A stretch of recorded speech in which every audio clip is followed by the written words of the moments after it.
Pardon me, boy, is that the Chattanooga Choo-Choo? Yes, yes, track 29. Boy, you can give me a shine.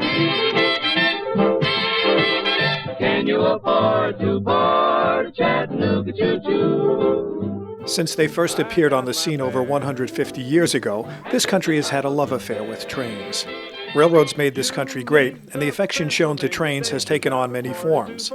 From photographs to songs, trains have always captured our imagination, especially the hearts and minds of generation after generation of young boys and girls as they grew up. My favorite railroad would have to be Burlington Northern.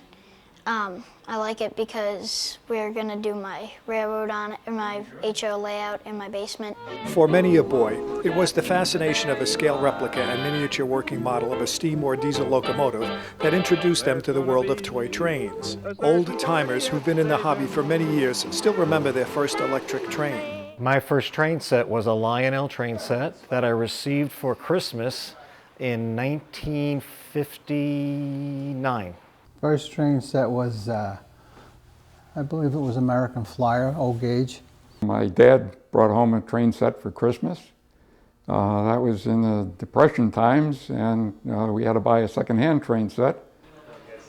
It was S gauge, as they call it today, Gilbert American Flyer. The magic of an electric train at Christmas did not end for a large number of boys after they put their train sets away. Many of them did not give up their love of trains, and as they got older, they remained in the hobby. Today, an estimated 300,000 men of all ages are model railroaders. While some built layouts in the basements of their homes, others became members of model railroad clubs, which have their own large layouts. Many of these layouts are magnificent, and they can usually be found in a basement of a conveniently located commercial building. Here, club members operate their trains during the evening. This is the Rockville Center Model Railroad Club. Our railroad is called the Sheepshead Connecting Line. It started out in Brooklyn in the 1960s, and we moved out here in 1972.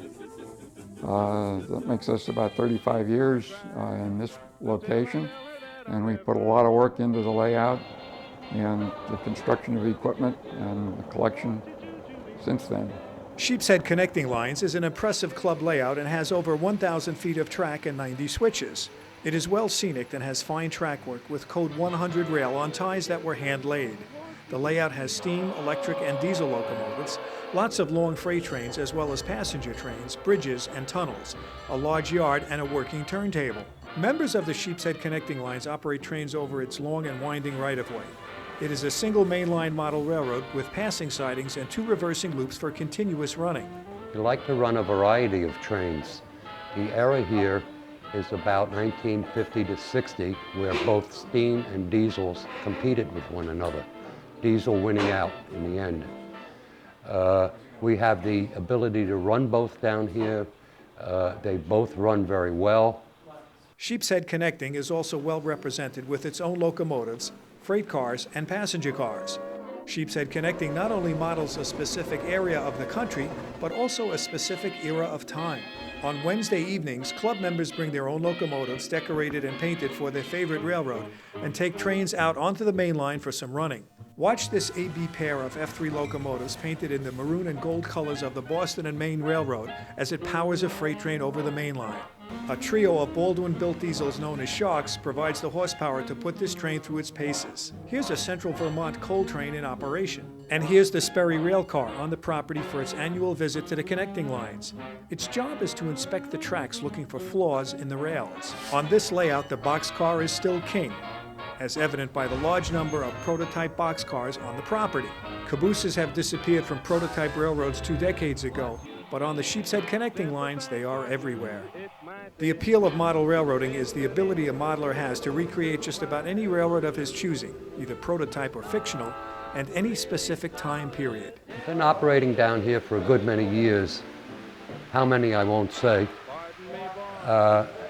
There's a sense of satisfaction in running a train that people recognize.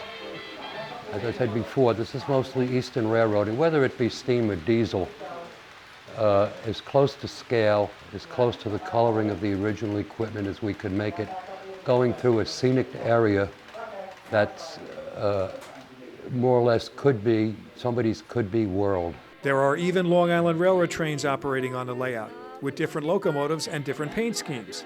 Just look at how realistic these miniature freight cars appear by being weathered with paint and an airbrush to resemble the prototype. Don't they look real? And there is something very special about model railroading that few other hobbies have, the tradition of father and son. That makes for a special bonding. So my son got involved with trains because of my interest in the hobby, and initially it started out with the Brios and of course the Thomas the Tank engines, but as he got a little bit older, by the time he was maybe 5 or 6 years old, I started introducing him to the 027 gauges and the HOs, and I taught him some respect for the train. I like trains because, well, one, they're fun to run, and it's just an all-in great experience and hobby. I've been coming here for, I think, about 2 years, something close to that, and it's a great railroad. You go around the lower loop 2 times, then you go up to the upper loop 2 times, and there's 2 yards, and it's a great place. Me and my dad are big train fanatics. We always do stuff together, and it's a lot of fun being with him. Maybe that's what the magic of model railroading is all about. Chattanooga choo-choo, Won't you choo-choo me home? Chattanooga choo-choo.